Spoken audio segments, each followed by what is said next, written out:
Servus, hello. Schön, dass du wieder mit dabei bist bei einem neuen Video. Heute geht's um Panettone. Mehr gleich.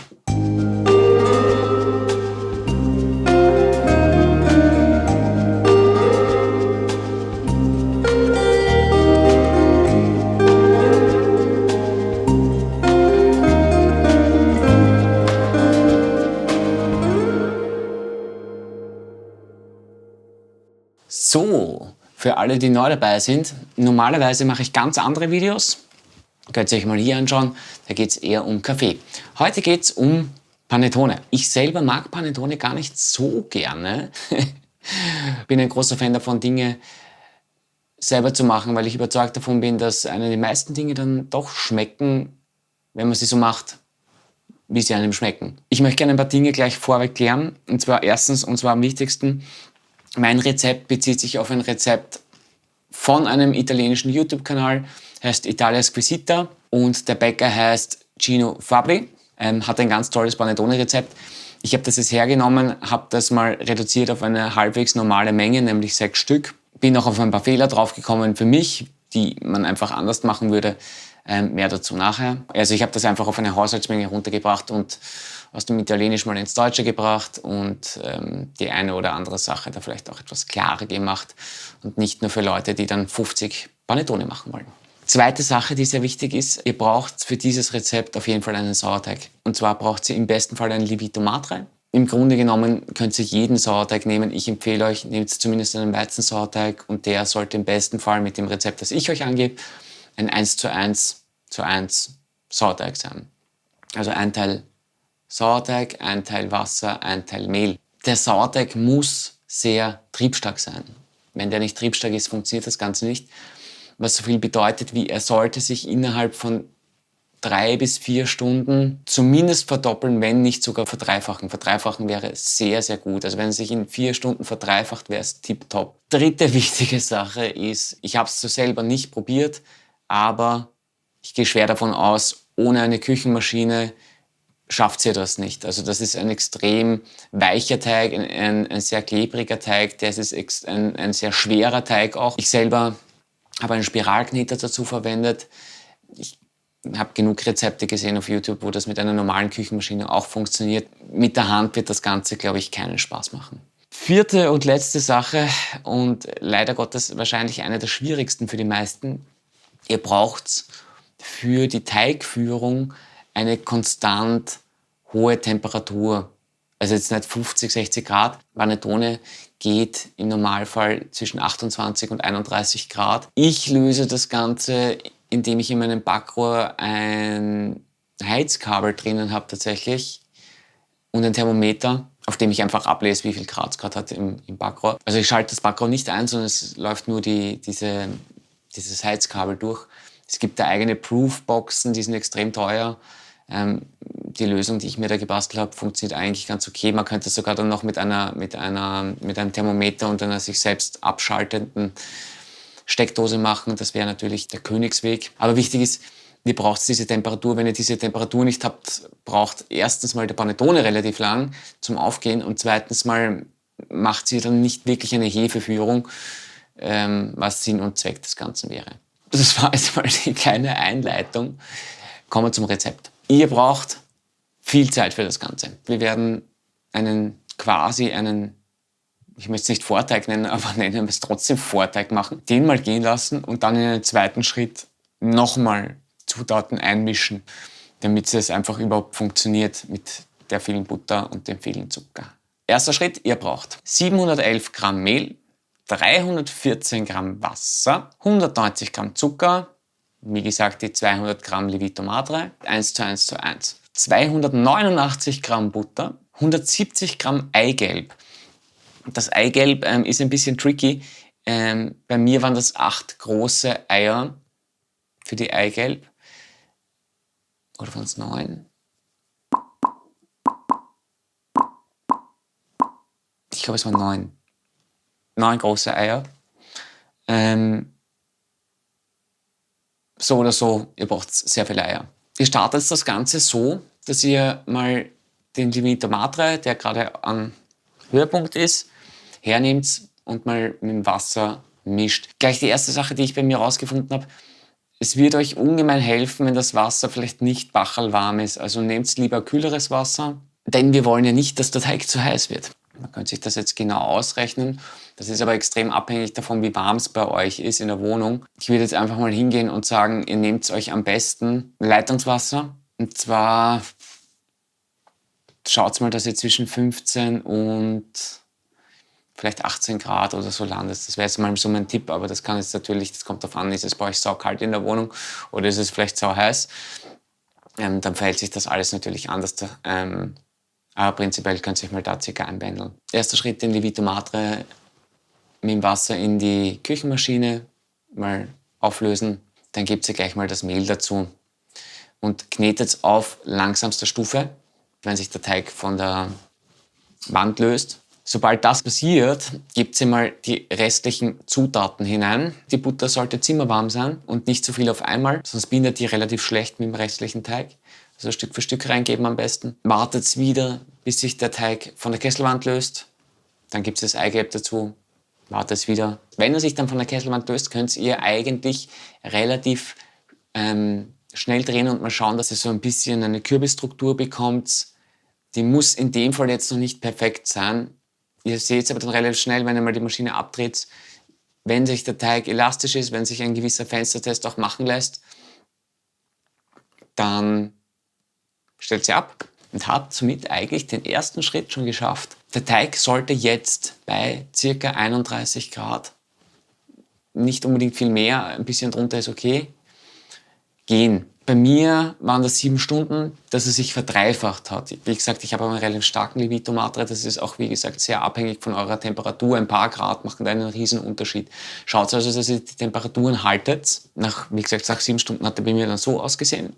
Kann aber auch bis zu 14 Stunden brauchen, wenn das bei euch irgendwie viel langsamer vonstatten geht. Kommen wir eigentlich schon zur Runde 2. Ganz vergessen, am Vortag, also bevor ihr überhaupt beginnt, könnt ihr mal 20 Gramm Kokosfett nehmen. Das lasst ihr irgendwie warm werden. Am besten, wenn ihr schon dabei seid, irgendwie einen warmen Ort zu finden, gleich das Kokosfett dorthin stellen, die 20 Gramm. Eine Vanilleschote hinein, also natürlich nicht eine ganze, sondern den Inhalt einer Vanilleschote, und dann das Ganze wieder kalt stellen. Dieses Kokosfett braucht ihr dann für den zweiten Abschnitt und da braucht ihr, wie gesagt, dann also 255 Gramm Mehl, das Kokosfett mit der Vanilleschote, 85 Gramm Honig, 220 Gramm Zucker, 15 Gramm Salz, 170 Gramm Eigelb, das sind wieder die 8 oder 9 Eier, je nach Größe, 468 Gramm Butter, 65 Gramm Wasser, und da ist es jetzt relativ wichtig, am besten das ist Eis. Crushed Eis, oder ich habe es einfach wirklich mit Eiswürfeln gemacht, weil der Teig wird wirklich sehr, sehr warm nachher beim Mixen. In die Panettone selber hinein kommen 490 Gramm Rosinen. Wer Rosinen nicht mag, einfach weglassen. Und 200 Gramm Schokoladesplit. Beim Schokoladesplit ist Split oder Split, was sage ich jetzt? Egal. Bei der Schokolade wichtig, gute Qualität nehmen. Also jetzt nicht irgendeine Billigsdorfer Schoko nehmen. Nehmt eine wirklich gute Schokolade, das macht echt einen großen Unterschied. Normalerweise kommen rein Arancini. Ich mag nur keine Arancini. Wer Arancini macht, kann auch gerne Schokolade weglassen, 490 Gramm Arancini reingeben oder die Rosinen weglassen und stattdessen Arancini nehmen oder was auch immer. Ihr könnt machen, was ihr wollt damit. Ihr könnt auch gar nichts reingeben, funktioniert auch. So, das heißt, ihr habt dann euren Vorteig. Der kommt wieder in den Mixer hinein und wird mit dem restlichen Mehl vermengt. Wenn sich das wieder von der Knetmaschine löst, dann könnt ihr den kompletten Rest dazugeben, bis auf die Rosinen und Schokoladestücke, beziehungsweise was ihr halt sonst noch reingeben wollt. Knetet das Ganze auf langsamer Geschwindigkeit, bis es wieder eine uniforme Masse ergibt. Und dann könnt ihr eigentlich Speed angeben. Sobald ihr dann wieder seht, dass sich der Teig löst, dass er eine Glutenstruktur aufbaut, könnt ihr noch die Rosinen und Schokostücke reingeben. Und dann solltet ihr aber nicht mehr allzu lang mixen. Ihr könnt auch immer wieder die Temperatur kontrollieren, dass es euch nicht zu warm wird. Maximaltemperatur hätte ich gesagt auch wieder so 28 Grad, wenn überhaupt. Und das ganze Mixen sollte maximal so eine Stunde brauchen. also vom zweiten Schritt. Genau, ihr seht das dann auch, wenn der Teig so eine glatte und strahlende Oberfläche bekommt, dann habt ihr eigentlich ein gutes Resultat. Ihr könnt das, wie gesagt, dann auch wieder mit dem Fenstertest schauen, ob der Teig ein stark genuges Glutennetzwerk aufgebaut hat. Das klingt irgendwie auf Englisch immer alles viel besser. Ja.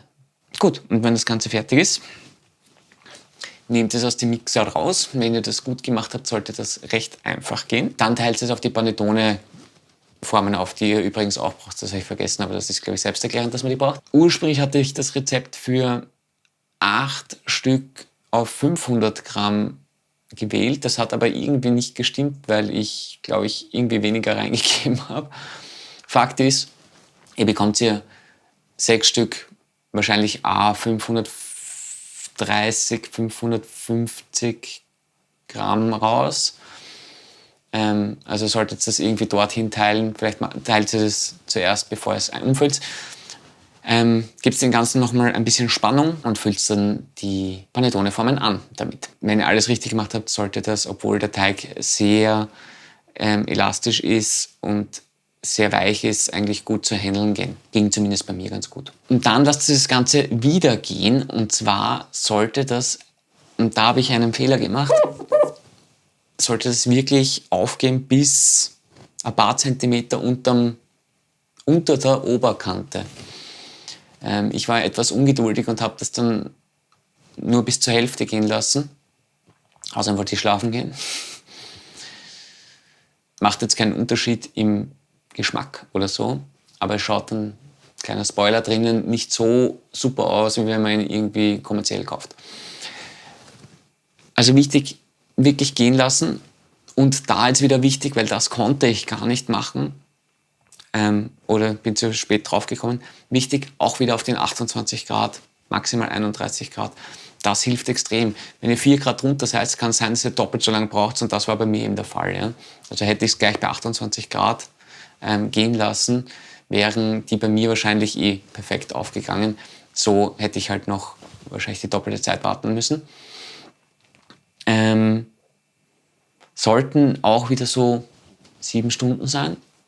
6 Stunden, 7 Stunden, je nachdem, wie stark euer Sauerteig eben ist und welche Temperatur ihr habt. In der Zwischenzeit, weil es so lustig ist, könnt ihr noch machen, müsst ihr aber nicht, eine Glasur.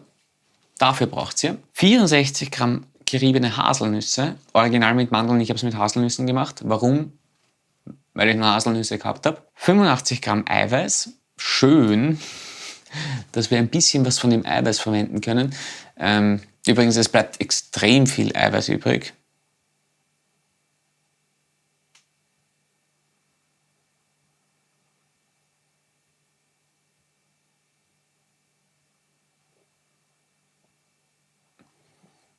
Und damit sollte man vielleicht sowas wie Windringerl machen oder irgendwas. 4 Gramm Polenta, 4 Gramm, ich habe Kartoffelstärke genommen, aber ihr könnt wahrscheinlich auch Maisstärke nehmen.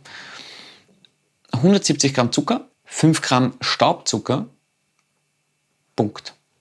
Und dann braucht ihr noch Zuckerstreusel. Da gibt es tatsächlich das hole ich ganz kurz in die Kamera. Ihr könnt natürlich jeden x-beliebigen Zuckerstreusel nehmen. In Italien wird tatsächlich sowas da hier verwendet. Also so Granella di Zucchero, typisch italienischer Hagelzucker. Also könnt ihr wahrscheinlich auch Hagelzucker einfach verwenden. Ja, für diese Glasur einfach alles zusammen mixen mit dem Mixer. Das ist easy. Und das kommt tatsächlich bitte erst drauf, wenn eben der Panettone fertig gegangen ist. Ein bisschen drüber streuen mit dem Hagelzucker. Und dann kommen die Panettone bei ca. 160 Grad für 50 Minuten in den Backofen. Natürlich jeder Backofen ein bisschen unterschiedlich ist. Oberhitze, Unterhitze, Umluft, was weiß ich was. Ich habe es mit Ober-Unterhitze gemacht, weil meiner nichts anderes kann. Da weiß ich schon tendenziell, dass ich die Oberhitze ein bisschen weniger drehen muss. Wenn ihr alles perfekt gemacht habt, dann gehen die richtig gut auf. Bei mir sind sie sehr, sehr gut aufgegangen. Wie gesagt, ich hätte halt noch ein bisschen warten müssen mit der prinzipiellen zweiten Gehzeit. Dann wäre das noch so ein schöner Gupf geworden. Beziehungsweise habe ich auch ein bisschen wenig vielleicht einfach reingegeben. Bei mir war das im unteren Drittel nur. Man könnte wahrscheinlich bis zur Hälfte reingeben, dann geht das auch noch mehr auf. Zu guter Letzt 2 wichtige Punkte. Der erste ist Ihr müsst schauen, es gibt eine sehr kurze Spanne, zu der dass der Zucker oben karamellisiert, dieser Streusel. Das tut dem Ganzen nicht den Geschmack an, es schmeckt eigentlich sogar sehr gut, aber es schaut optisch nicht so schön aus. Da sind wirklich nur ein paar Minuten dazwischen und da muss man voll aufpassen. Bei mir ist so 50-50 das gewesen, dass 50% waren dann noch schön, 50% ein bisschen verbräunt. Überhaupt müsste sehr schnell sein am Ende. Tipp, also aufmachen, kurz in einem mit dem Thermometer reinstechen. Ihr solltet zumindest 95 Grad drin haben. Das bedeutet, dass das Restwasser draußen ist. Dann gleich rausnehmen und dann kommt der eigentlich ganz wichtige Teil noch. Und zwar müsst ihr die umdrehen. Und zwar ganz schnell, weil sie fallen euch sonst ein. Das heißt, ihr müsst sie schon vorbereiten. Am besten ihr macht das mit so kleinen Holzspießchen oder so. Rausnehmen, durchstechen, umdrehen, aufhängen. Und zumindest für 12 Stunden, ich habe es gleich 24 Stunden, hängen lassen. Und ihr müsst da echt schnell sein, weil das sehr viel ausmacht zum Volumen. Und wenn ihr den umgedreht, also eigentlich richtig herumstehen lasst, fällt euch der komplett ein und dann habt ihr eigentlich keine Freude, das herzuschenken oder so, weil es schaut dann optisch einfach nicht schön aus. Und wie gesagt, nach, ich würde jetzt mal einfach sagen, 24 Stunden könnt ihr den dann umdrehen und schön einpacken im besten Fall. Ne? Ich habe ihn angeschnitten und gleich aufgegessen und deswegen steht jetzt auch hier keiner mehr, weil ich habe alle hergeschenkt. Ist gut angekommen. Ich wüsste fürs nächste Mal, wie gesagt, die paar Geschichten. Und zwar beim Mixen muss man aufpassen mit dem Wasser, das ist mit der Temperatur, das ist ganz wichtig. So eine Kleinigkeit, die mir aufgefallen ist.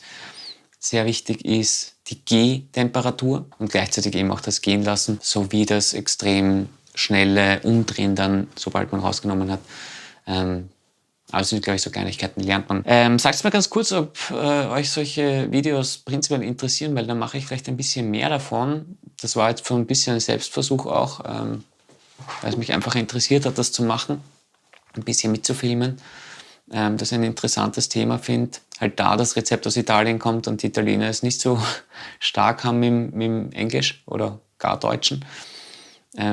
So Originalrezepte halt oft gar nicht so einfach zu finden sind. Normal würde ich jetzt sagen, zu einer guten Nachspeise passt auch ein guter Kaffee. Aber es ist gerade urspät in der Nacht und ich möchte eigentlich jetzt gar keinen mehr trinken. Bis zum nächsten Mal. Tschüssi, Baba.